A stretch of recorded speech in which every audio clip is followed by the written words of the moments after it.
মধ্যপ্রাচ্যের অত্যন্ত গুরুত্বপূর্ণ এবং স্পর্শকাতর জলপথ হরমুজ প্রণালীতে মার্কিন স্বার্থে আঘাত লাগলে ইরানকে ভয়াবহ পরিণতির মুখোমুখি হতে হবে বলে কড়া হুঁশিয়ারি দিয়েছেন মার্কিন প্রেসিডেন্ট ডোনাল্ড ট্রাম্প।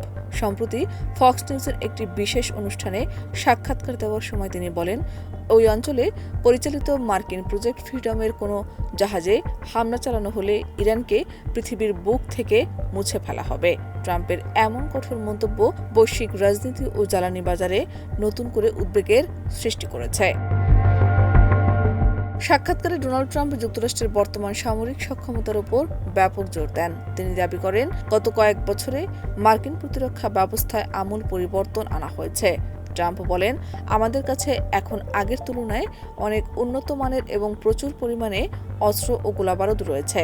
সারা বিশ্বে আমাদের সামরিক সরঞ্জাম ও ঘাঁটিগুলো ছড়িয়ে আছে এবং সেগুলো আধুনিক সব মারণাস্ত্র ও সরঞ্জামে পরিপূর্ণ। আমরা সেরা সব প্রযুক্তির অধিকারী।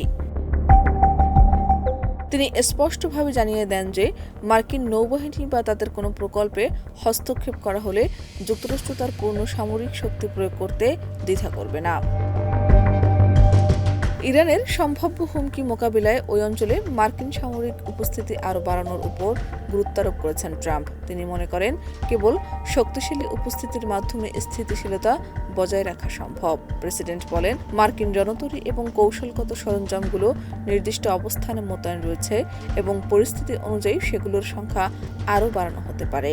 আন্তর্জাতিক সমুদ্র সীমায় জাহাজ চলাচলের নিরাপত্তা নিশ্চিত করতে এবং প্রজেক্ট ফ্রিডম এর অধীনে পরিচালিত কার্যক্রম নির্বিঘ্ন রাখতে ওয়াশিংটন যেকোনো চরম পদক্ষেপ নিতে প্রস্তুত। শাহনাজ পারভীন, দেশ রূপান্তর।